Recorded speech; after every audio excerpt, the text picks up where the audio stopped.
absent, pero tutuloy na natin to. So ang topic natin ay yung part 2 ng Holy Spirit. Nakaraan, part 1. Ngayon naman ay part 2. Lagi kong nababanggit na tatlo ang persona ng ating Diyos. No? Ang God the Father, ang God the Son, at ang God Holy Spirit. So sila po ay sila po ay pantay-pantay. No? Hindi sila yung kanya-kanya, pantay-pantay. Pero kung titignan po natin maigi, ang Diyos Ama ay kumilos sa panahon ni Abraham, sa panahon ni Isaac at ni Jacob. At yung God the Father, sa kanyang galaw, sa pag-create niya ng universe at pag-create niya ng tao, ay ang kanyang salita ay isang binhi na bumaba naman yun sa sinapupunan ni Maria. At yun nga, ganun niya ang nangyari, yung salita ay naging tao mula sa ating Amang Diyos na nasa langit. At yung salitang naging tao ay binhi ng banal na Espiritu. Ibig sabihin, hindi naman talaga sinipingan si Maria ni Jose. At yun nga, nagdalang tao, at yung word ng God ay malinis, at yun ay si Jesus. At sa panahon niya ng mga disciple, nag-miracle, nang-aral, nagpalaya sa demonyo, at marami pang iba. Siguro kung lahat yun ilagay natin sa Bible, baka ganyan kakapal yung Bible. Pero hindi na po nilagay ang lahat. At talagang ginamadang maigit ang pasimula ng Ama, ng Anak, at ng Holy Spirit. Yung pangatlo, yung Holy Spirit, ay sa panahon naman ng mga disciple. Yung panahon ng mga disciple, sila naman yung naka-experience na iniwan ni Jesus. Ang pinangako ng Ama ay ang Holy Spirit. Kaya nga, ang lahat ng ito ay pantay-pantay na ginawa yan ng ating Amang Diyos na sa langit at sa kanilang mga kapanahunan. Kaya ang Holy Spirit ay yun ang nagbibigay lakas sa atin. Kung aaralin natin maigi, ang Panginoong Jesus, si Jesus ay iniwanan ng 12 disciple at hindi na binalikan kailanman. Pero yung pagkakaiwan sa kanila, sa mga alagad, ang Holy Spirit ang nag-guide sa kanila. Kaya yung word ng God sa kanila ay nakarating sa panahon natin. Masabi ba natin, Amen? Okay, tayo manalangin muna. Lord, salamat. Hinihingi po namin ang presence ng Holy Spirit at samahan po ninyo kami upang ikaw ang siyang patuloy na maluwalhati. Salamat, Panginoon, sa pangalan ko ni Jesus, sa patnubay ng Holy Spirit. Amen. Nung last Sunday ay naramdaman natin yung presence ng Panginoon, ang banal na Espiritu sa praise and worship. At nararamdaman natin ang presence niya kahit hindi natin siya nakikita. Pero kailangan natin na lagi natin siyang maranasan. May tanong lang tayo. Pag ganun tayo ngayon, may tatanong lang ako sa iyo. Paano mo nalalaman, Bibiel, ang banal na Espiritu ay kumikilos sa iyo? Paano mo siya naranasan sa iyong buhay? Sabi ko basta pag may pinapagawa ko siya tapos yung pag tinutulak ko parang gawin. So, parang merong nag-udyok, merong conviction. Tapos pag nagdadalawang isip ako, bumibigat yung pakiramdam. So, ibig sabihin talagang natawag doon, nandun yung guidance ng Holy Spirit. Kasi pag ang Holy Spirit na nare-reject natin siya o nire-reject natin, di natin pinapansin. Nagtatampo yan eh, natipikati. At nasasaktan siya pag hindi natin siya sinusunod. Kaya nga yung Holy Spirit na yan, yan ang magagabay sa atin para yung problema, yung kabigatan, ma-overcome natin. Kayo, Nanay Liway, paano mo, ano-ano yung mga experience mo sa Banal na Espiritu? Experience ko sa Banal na Espiritu. Pastor, pag ako ay may hinihiling sa Kanya, talagang pinagkakaloob niya. Sinasabi ko sa Kanya, Lord, turo mo sa akin kung ano ang dapat kong gawin. Ilagay mo sa isip ko, iparamdam mo sa akin. Amen. Totoo yun. At yun naman ay ang revelation ng Holy Spirit ang hinihingi ninyo. So maraming kaparaanan ng Banal na Espiritu para ma-experience natin siya. Una-una, nararamdaman natin yan. Kahit piliin mo, yung pagpatak ng buhay natin pag nag-worship tayo. Ibig sabihin yung presence ng Diyos. Yun ang isa sa mga bagay na dapat natin maranasan para makilala natin siya. Lalo na pagka yung nakahiga ka, natutulog ka, tapos nagising ka na maaga, parang hindi ka na makatulog, pero nararamdaman mo parang kumakanta yung spirito mo, nag-worship yung alam mo ang Tagalog. So ibig sabihin, gusto na ng spirit natin mag-pray. Gusto na ng spirit natin na mag-worship. So ibig sabihin, naghahanap na ng kausap yung ating espiritu. Kasi nga yung espiritu natin ang makakaintindi lang niya ay ang espiritu ng Diyos. Siya yung ating kausap. Sa inyo po, Sister Marina. Naramdaman ko po siya nung praise and worship po. Nung nandiyan ako sa bibilihan, parang may hangin ng Yun. hindi ko po siya, parang binibinaw po ko, nagbibigay ng tingin. Tapos po, nakilis po siya sa akin pagka may nagagawa kong kamalian. Sino ko sa sensya niya po. Bumubulong po siya sa akin. Okay, maganda yan kasi yung mga ganyan, kailangan naaalagaan natin yan. Maganda yung inyong gano'n na nararamdaman ninyo, parang may hangin. So, ibig sabihin, yung presence ng Diyos, nararamdaman ninyo. Lalo na pagka yung may udyok ng Banal na Espiritu. Ako naman, kahit na sa akin nung nagpunta ako sa Bataan, ay parang meron dalawang kamay na nakaganyan. Tapos yung mahaba yung manggas, kulay puti, malaylay pang gano'n, nakaganon sa akin. So yung mga ganong katangian na aalagaan natin, mas lalo pa tayong lalalim dyan. Mas lalo pa tayong lalalim dyan. Lalo na pag nag-worship tayo, na tumutuloy yung duha natin, tapos bigla tayong nakapagsalita ng speaking in tongues, medyo malalim yun eh. Tapos parang nakakaramdam ka na binubuhusan ka ng malamig na tubig, yun, yung presence yun ng Holy Spirit. Kaya kailangan tayo mga parents, dapat nararanasan natin yan. Lalo na pag in times na may trouble, may problema sa tahanan, may problema sa mga anak, may problema sa asawa, matinig talaga natin yung tinig ng Banal na Espiritu. Kasi kung ano yung binasa mo sa Bible, kahit nakalimutan mo na yun, pero pag nabasa mo yun, yun yung ipapaalala sa iyo ng Holy Spirit. Sa inyo, Sister Mary. Ako naman po, nagramdaman ko yung Holy Spirit sa pamagitan ng panalangin. Pag tapos ko siya sa Banal na Espiritu, bigla ka na lang napapaluwa, hindi mo na mamalaya. Amen, amen. Yun yung sinasabi ko.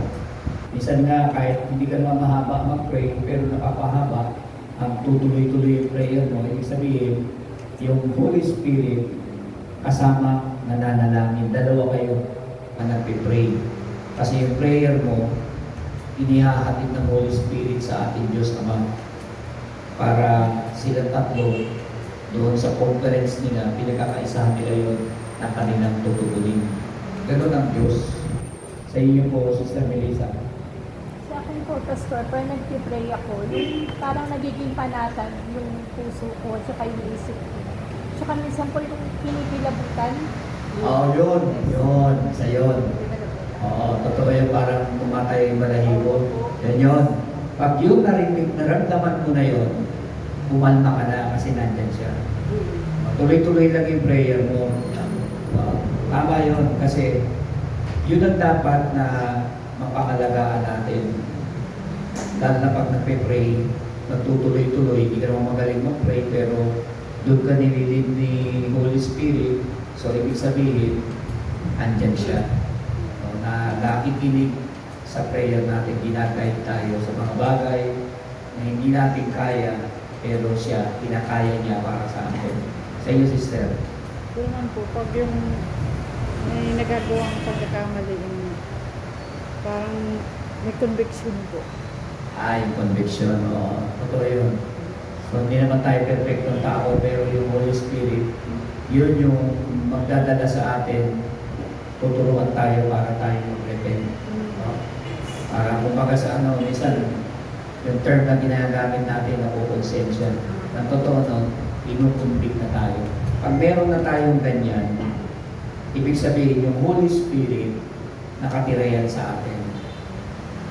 Mismo sa loob ng ating espiritu, sa puso ng ating kaluluwa, nakatira ang Holy Spirit.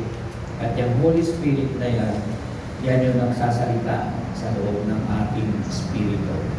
Kaya minsan na may time talaga, alam mo ko yung anak natin nagsisinungaling, alam mo yung anak natin nagsasabi na totoo, at lalong-lalo na pag pinag-pray natin yung mga pamilya natin. So yun po yung pinakamahalaga sa lahat. Sa'yo, Brother Rudy, ano yung na-experience mo sa Holy Spirit? Na-experience ko pastor yung kapag nag-iisip ko sa umaga tayo, ito talagang laban talaga sa journal, pag-pray. Talagang inaano talaga ako ng Holy Spirit, umamag talaga. Ito na talagang nag-pray. Tayo nagpamalag sa akin kapag hindi ko siya. Kaya malakas sa loob ko rin. Kapag dating sa barangay, sige, ginagawa ko sa barangay.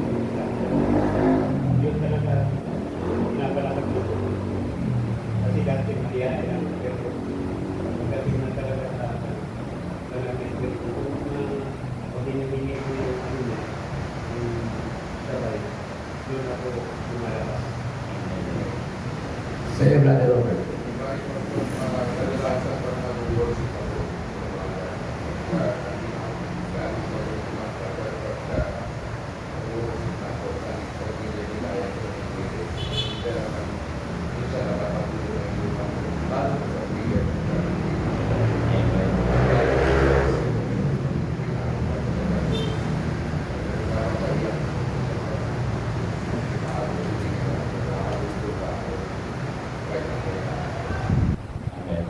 So ngayon po ay kaya po sinasabi sa inyo ito, tinatanong ko kayo. Una-una, meron na kayong banal na espiritong nasa inyong puso. So ang kailangan lamang natin na yung mga karanasang ganyan, dapat inaalagaan natin. Huwag natin pababayaan, alagaan natin yan kasi doon tayo tuturuan ng Holy Spirit kung paano natin makalago yung ating pananampalataya. Tingnan po ninyo, wala si Edward, wala si Abel, si Marilet, si Mariel. Itong apat na to, hindi ako naniniwala na bagamat absent sila, pero alam nila yung meron tayo. Kasi yun lang wala ka, may isip mo na meron tayong ganito, pero pinatalo yung reason mo. Lagi pinatalo. Yung dapat din yung pagpunta ko dito. Kaya minsan, pagka tinatanong ko rin si Tatay Liloy, bakit hindi ka nag-church? Nadulas yung bibig niya. Pero alam ko rin sa ko, wala kasi akong pera, wala akong pamilya. Sasagutin ko siya doon. Alam mo, ginagawa mo ang pera ng Diyos. Pangalawa, may pride ka. O hindi yung katawan mo, ibigay mo sa Diyos. Yung puso mo, umating ka sa Panginoon, kahit pa wala kang nabigay. Ang importante, narinig mo yung mensahe ng Panginoon. Pag alam ng Lord ang puso mo, sabi nga ng Bible, humingi kayo at kayo bibigyan. Lord, bigyan mo ko ng pambigay, bigyan mo ko ng pangsi, Lord, bigyan mo sa akin ng ganito. Pag nakikita yun ng Diyos sa puso natin, huwag gagawa niyang ibigay. Huwag laging labas sa bibig natin, wala. Laging wala, ay talagang mawawala. Kasi yun ang ating paniniwala. So ngayon, ang nais ng ating banal na espiritu na makikita natin dito ay nasa number 4 na tayo eh. The ministry of the Holy Spirit in our lives. Ang Holy Spirit ay nagmamanifest yan. No, nagtatrabaho. Kumikilos yan sa buhay natin. Yung hindi natin alam, nalalaman natin ang Holy Spirit pala ang nakaka-experience. Ang mga mananampalataya, nakaka-experience sila. Meron isang pangyayari nung nabubuhay pa si Pastora. Umatin kami ng baptism of the Holy Spirit. Ako, grabe talaga. Na mula dito, kasi parang ano yun, umiikot. Pag naluganan yung misis ko, layo na. Nahapoy ko nga eh. Tapos babalik. Parang hindi napapagod. Naranasan niya yung baptism ng Holy Spirit. Tapos nung nagsalita na, nag-speak in tongues na. Ginawa ko, hinarap pa ako kasi para sa bitso-bitso pinapagulong sa asukal eh. Hinarap pa ako para huwag na siya mapagod. Kasi nung una, hinayaan ko yung pabalik na. Mukhang uulit pa kaya hinarap ko. Hinarap pa ng pa ako. Tapos yun, nagsasalita na ng balwika. Yung may mga ganun pwedeng pangyari sa atin. Merong sumisigaw. Minsan naman ay parang naduduan. Pero wala namang sinusuka. Ibig sabihin nyo, pag nararanasan mo yun, may mga hirap tayo sa damdamin natin. Mga bagay na hindi natin napapatawad. Mga bagay na meron tayong mga hinanakit. Pag ang tao kasi naranasan ng Holy Spirit, tapos sumusuka, na walang sinusuka, bighay ng bighay, ibig sabihin, yung lahat ng Espiritu meron pa sa atin, lalo na yung Spirit of Forgiveness, Spirit of Rebellion, at Espiritu ng pagkamakasarili, lumalabas yun. Lalabas yun. So nagkakaroon yun ng talagang maraming klaseng deliverance, iba't ibang style ng Holy Spirit. Pero meron gano'n, meron mga sumisigaw. Sigaw lang yun. Meron naman tataksa na, nag-iiyak. So yung manifestation ng Holy Spirit, pag yan na-experience mo, huwag mong kakalimutan yan. Kasi dyan na magsisimula kung paano mo makikilala ang Holy Spirit. Siya yung nagbibigay sa atin ng testimony. So number 1, the Holy Spirit testifies deep inside us that we are God's children. No, ang patotoo, hindi lang ikaw yung nagpapatotoo. Ito po ninyo, yung mga nagte-testimony after ng encounter. Pag nagte-testimony sila, umiiyak sila na boldness na eh. Ako ay naabuso ng aking tuning. Ako ay naabuso ng aking pinsan. Ako ay naabuso ng aking amain. Yung mga ganun ba? So, ibig sabihin, ito yung mga taong nakaranas ng total deliverance. Nakaranas ng miracle ng Holy Spirit na maka-experience sa Holy Spirit, lalo na yung magpatawa sa sarili at maging sa kapwa. Kaya nga sabi nga, ang Holy Spirit testify deep inside sa loob at labas. Ang banal na Espiritu daw ay nagpapatotoo sa kaibuturan ng ating puso na tayo ay mga anak ng Diyos. So dapat, hindi lahat ng tao anak ng Diyos, kundi yung mga tao lamang tumanggap sa Panginoong Yesus na kasama ang Holy Spirit. Sila ang tunay na mga anak ng Diyos. Totoo lahat ng tao ginawa ng Diyos, pero hindi lahat anak. So ang Holy Spirit, yan po ang nagbibigay ng testimony, ikaw at ang testimony ng anak ng Diyos. So dalawa sila nag-testify kasama ng Holy Spirit. Pero pag makita mo naman yung testimony ng iba, mararamdaman mo parang wala lang. Hindi mo ramdam yung Holy Spirit. So ibig sabihin, siya lang yung gawa-gawa lang niya yung gawa-gawa ng tao. Pero iba yung gawa-gawa ng Holy Spirit kasama ang tao. Ibig sabihin, totoo yun. Kaya meron tayong discernment, spirit, kung paano. So yun po yung nice na ma-experience natin. If we have received Jesus Christ as Lord and Savior, the Holy Spirit already dwells in our hearts and testify that we belong to God. So, kung tinanggap natin ang Panginoong Jesucristo bilang ating Panginoon, sabi dito, at tagapagligtas daw natin, ang banal na Espiritu ay nananahan sa ating mga puso. Kaya nga, yun nga yung dahilan kung bakit hindi pwedeng ang mga anak ng Diyos na may Holy Spirit na umiinom, naninigarilyo. Kasi templo ng Holy Spirit yung ating katawan. Hindi natin ito pwedeng isaw-saw sa kasalanan.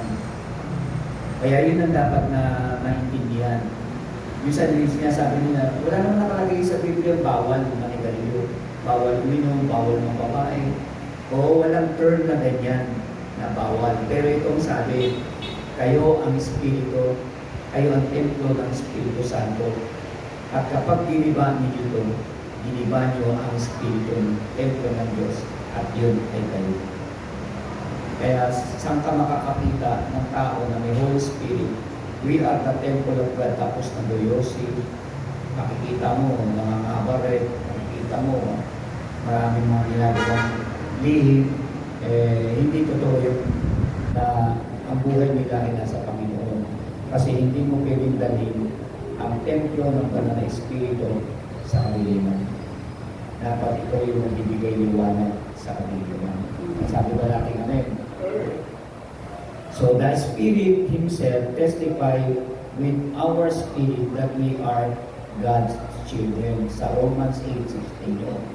Nakakikita natin. So yan ang supporting verse, Romans 8:16. So ang Holy Spirit, siya po ang nagpapatotoo na tayo ay mga anak ng Diyos. Okay, number 2, the Holy Spirit enables us to pray.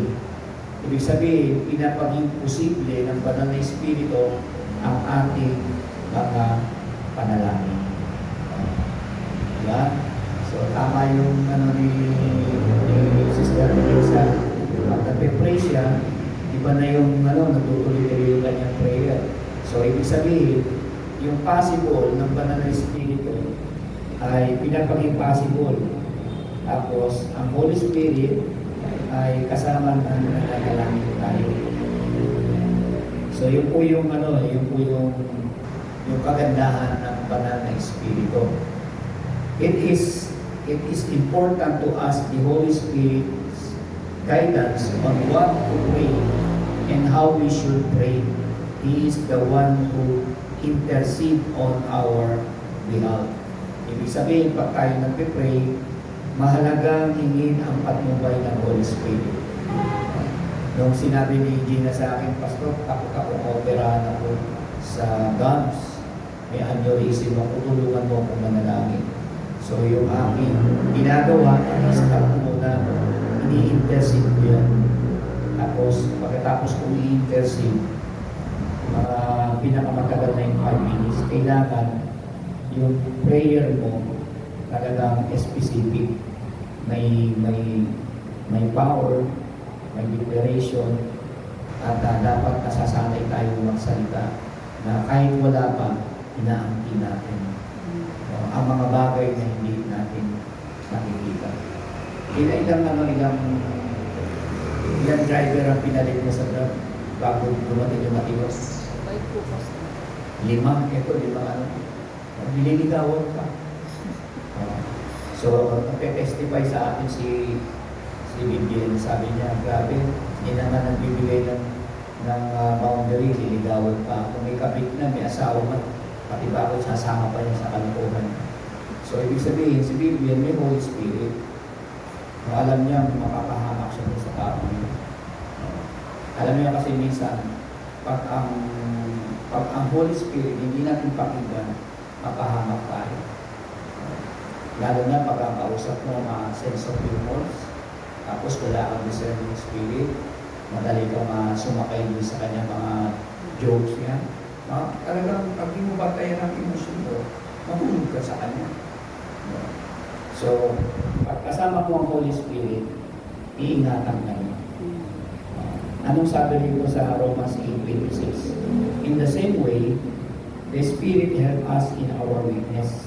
Yung mga kahinaan natin, na hindi na natin kayang kontrolin, we do not know what we ought to pray for, but the Spirit Himself intercede for us with groans that words cannot express. Mga bagay, mga panalangin na hindi na natin kayang bigkasin. Minsan may prayer tayo na muy-muy na lang, iyak na lang. Pero alam niyo yung Spirit yun. Alam niyo na yun, mayroong prayer na galing na lang. Humihigpig na lang yung tao, wala nang masabi. Nasabi niya na yung dapat yung sabihin, yung laman ng puso niya, bigat na bigat siya. Tapos natin yung pag-iyak, yung pag-buo sa pag-iyak, yung pag-repent sa mga kasalanan. So yung hindi natin mabigkas, ang Holy Spirit na ang tumutulong sa atin. Alam niyo po ba nung last na week na nakwento ko kay Brother Robert na matindi yung aking prayer doon sa Dutch. No? At yung demonyo ay naka-discern ako na ramdaman ko na hindi limit sa kanya ang nangyayari sa mga empleyado ng God's Bakit? So, ibig sabihin, itong mga taong ito, as in na walang laman ang mga espiritu ito sa buhay ng God. So, ngayon, nung ako'y nagpipray na, talagang nilid ako ng Panginoon, may magandang gagawin ang Lord sa lugar na yun. Hindi lang natin alam kung paano, pero pwedeng mangyari yung mga pamilya nila, dalhin nila dyan, at talagang aatinin mga yun. May mga iba't ibang kaparaan at hindi rin natin alam na paano yung may-ari, mabuhay na rin, hindi na kayanin yung problema. Ang tao pag mabigat na ang problema, sa Diyos na lumalapit. Pero hindi tayo dapat lalapit sa Nazareno, sa Santo Niño, sa Santa Maria, yung mga yan, mga rebulto lang yan. Hindi yun ang nilalapitan natin. Ang kailangan natin lapitan ng totoong Diyos. So sa prayer, hindi yan kailangan memorize mo, pagalingin ng prayer, pahabaan. Hindi yan ang kailangan ng Lord. Yung Holy Spirit ang magtutulog sa iyo. Sa lahat ng ating mga witness at ang intercede na mamagitan daw yung Holy Spirit sa atin. And number 3, the Holy Spirit conveys God's Word to us. Ibig sabihin mo sa Tagalog, inihayag daw ng banal ng Espiritu ang salita ng Diyos sa atin. Tinutulungan tayo ng Holy Spirit ang mga bagay na hindi natin maunawaan. Siya ang nag-explain at sinasabi niya ang salita ng Diyos. Ipapaalala niya, isa sasabihin niya na huwag ka matakot. Sabi ng Panginoon, huwag ka matakot, I am with you always to the end of the age. Do not worry, do not be anxious about anything. I am the Lord thy God, I will provide for you. God will make a way. So si Holy Spirit, yan yung mga nagtutulong niya. Sinasabihan tayo para maunawaan natin na ganito pala kalawak ang Holy Spirit, nakapangyarihan. Hindi po lahat ng tao naniniwala sa Holy Spirit. Meron akong alam na isang church, pagdating ko lang to. Yung United Pentecostal, kapareho natin, pero may pagkakaiba. United Pentecostal, pero hindi sila Trinitarian. na katulad natin. God the Father lang sila. Hindi sila naniniwala si Jesus na pako sa cross. Hindi sila naniniwala na ang Holy Spirit. So, para sa kanila ay hindi namatay si Jesus sa cross. Malaking problema yun. So, yun yung mga doktrina nila. So, tayo, naniniwala tayo na namatay si Jesus, ang buhay na maguli, may Holy Spirit. Yan po yung mga na nararanasan natin dito sa simbahan natin. So, ang Holy Spirit yan po ay isang napakalaking revelation ng Diyos sa atin para tayo ay matulungan. Minsan nga pag tayo ay nasa bahay, marami tayong iniisip, pinapalitan ng Diyos ng kapayapaan ng mga bagay na iniisip natin na nagpapahina sa atin. Sabi nga, it is difficult to understand. The Bible is our own understanding. So we need to rely on the Holy Spirit who is our teacher. Dapat sa Holy Spirit tayo aasa. Diyan tayo aasa. Diyan tayo magtitiwala. Kasi ang Holy Spirit, ang mga bagay na mahirap unawain, ang Biblia sa sarili lamang natin pang-unawa. Kaya kailangan natin umasa sa Banal na Espiritu na siya ang magtuturo at guro. No, sabi nga, ang Espiritu ng katotohanan ay dumating sa inyo na siya magsasalita ng mga bagay na magsisinabi. At ang kanyang mga sasalitain ay hindi kanya, kundi galing doon sa Ama. And John 14:26, but the Counselor, the Holy Spirit, whom the Father will send in my name, I will teach you all things, and I will reveal you of everything I have said to you. So ang Holy Spirit, yan po ang kagapayo.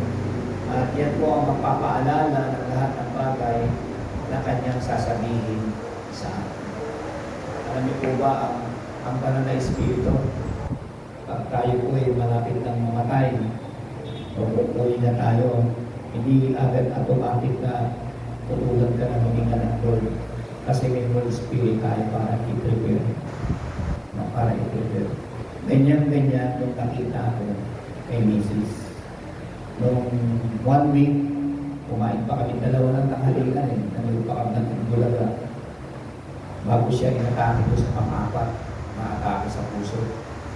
So, nung sinabi niya, pa, yung simbahan, yung mababayaan, kung ano man yung mangyari sa akin. Siyempre, yung tao, siya yung may katawan. Pero hindi na ako magsalita sa kanya na, huwag ka magsalita ng ganyan, palakasin mo loob mo. Hinayaan ko lang, nakinig ako. Gusto ko rin malaman ko ano yung sadya ng Holy Spirit. Bakit nagsasalita ako ng ganito? So 1 week yun sabi niya huwag mong pabayaan ng simbahan. Pinagpagulan natin dalawa yan.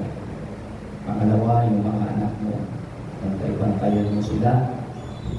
Ang kanilang mga marriage life nila. Pangatlo, yung mga apo mo. At higit sa lahat, ikaw, huwag mong pabayaan ng kalusugan mo. Marahil sadyang ako mauna. Kasi mas meron ka pang gagawin sa simbahan. Hindi natin alam bakit ako sa dinadaanan ko ngayon. So, nung sinabi niya na hindi siya, nag-pray ko dalawa. Sabi ko, maasahan ko yan. Kasi kung yun na talaga, wala kayong magagawa. So, 3 times a week ang dialysis. So, habang napapansin ko, pahina na ng pahina. Pahina na ng pahina. Hanggang umaasa na lang ko sa wheelchair. Tapos pagka maliligo, talagang kailangan buhatin mo na. Paliliguan ko para ako nag-alaga ng sanglitan. Paliliguan ko, pagdudumi, diaper, lahat talaga. Tapos magkasasalita na naman yung pinakahuli niyang bilin, yung pasalamat. Sabi niya, pa, salamat sa pagmamahal mo, sa pag-aalaga mo, sa pag-aasikaso sa akin. Alam ko, pagod na. Totoo naman talaga nakakapagod ang alaga ng may sakit. Pero yung pagmamahal, yun yung magpapalakas sa'yo. Kasi yun yung yung meron kami iniwanang pangako sa isa't isa ng pakipinasal. Kaya nga, kailangan talaga ang Holy Spirit sa buhay ng mag-asawa dapat ka nasa gitna. At ano man yung mangyari, yung maiiwan, malakas ang loob kayang tanggapin. Base ng aking karanasan. Kaya nga, siya yung magpapaalala ng lahat ng mga bagay. And letter B, live out God's Word. Tinutulungan tayo ng banal na Espiritu na isabuhay daw ang salita ng Diyos sa ating araw-araw na pamumuhay. Pansinin ninyo, mula nang dumating ang Holy Spirit sa buhay natin, parang wala na tayong ganang gumawa ng kasalanan. Kasi ngayon Holy Spirit nawalan ka na ng ganang uminom. Kayo, di ba, Brother Rudy? Parang nawalan ka na ng ganang uminom, no? Wala na sa atin. Oo. Aalisin talaga ng Lord yung appetite. Pati ngayon pang babae, aalisin talaga sa iyo ng Panginoon. Kasi yung Holy Spirit, tatrapahuin ka niyan kahit ano ang mangyari. Lalo na pag dumadaan ka sa mabibigat na paramdaman. Yung dinaanan nga lang ni Brother Robert, dinala ko siya sa ospital eh. Kung tutusin, medyo takilid ka na doon eh, no? Pero iba ang Holy Spirit, pag hindi mo pa talaga oras. Hindi mo pa oras.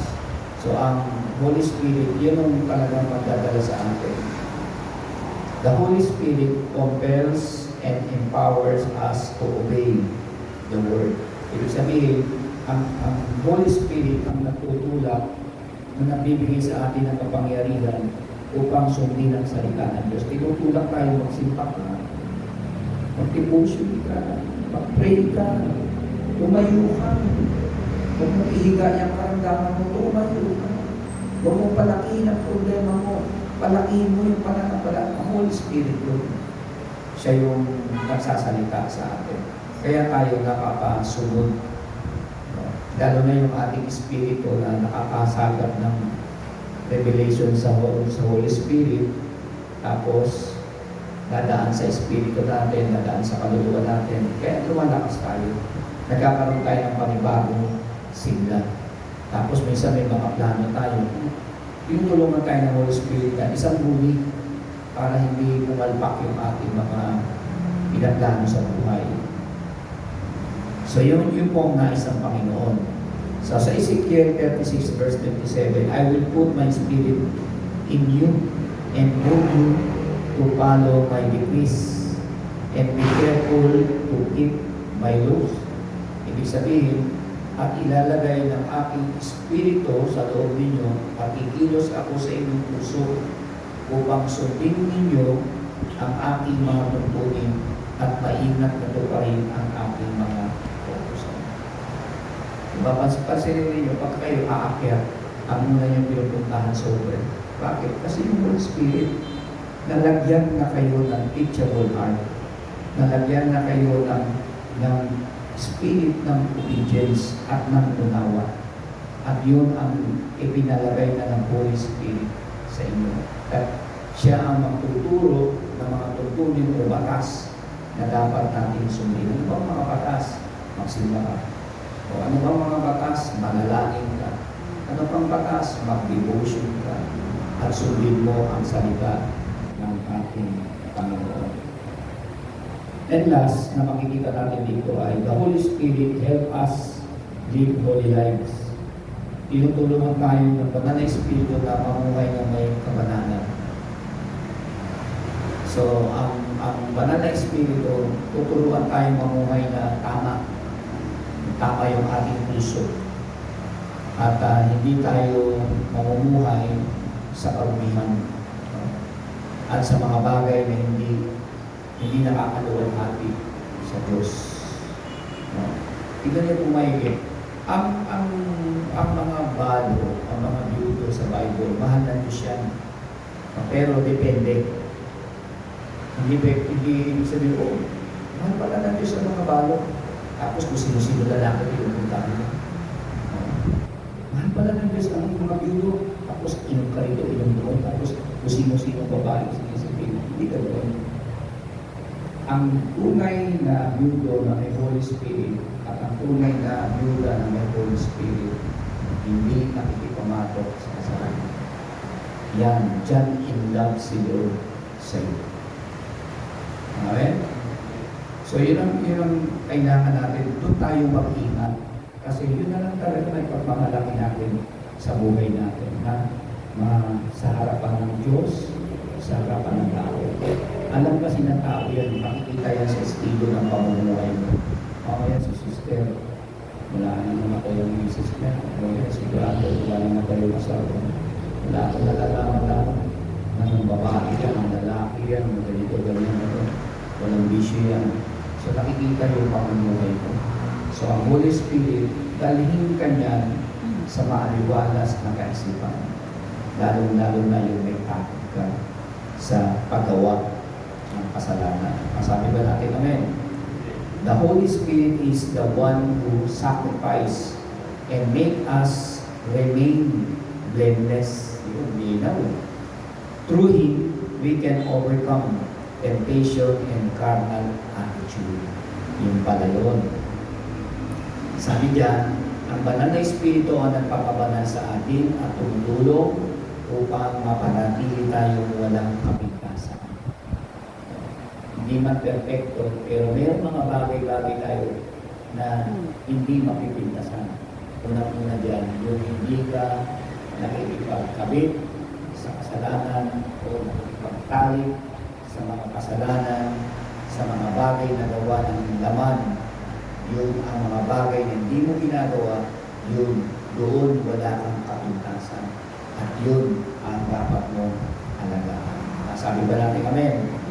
So yun po ay ang banal na Espiritu sa harapan ng Diyos. Sa pamamagitan niya, magkakaroon tayo ng kapangyarihan, mapagtagumpayan ng mga tukso, at ang makalamang pag-uugali.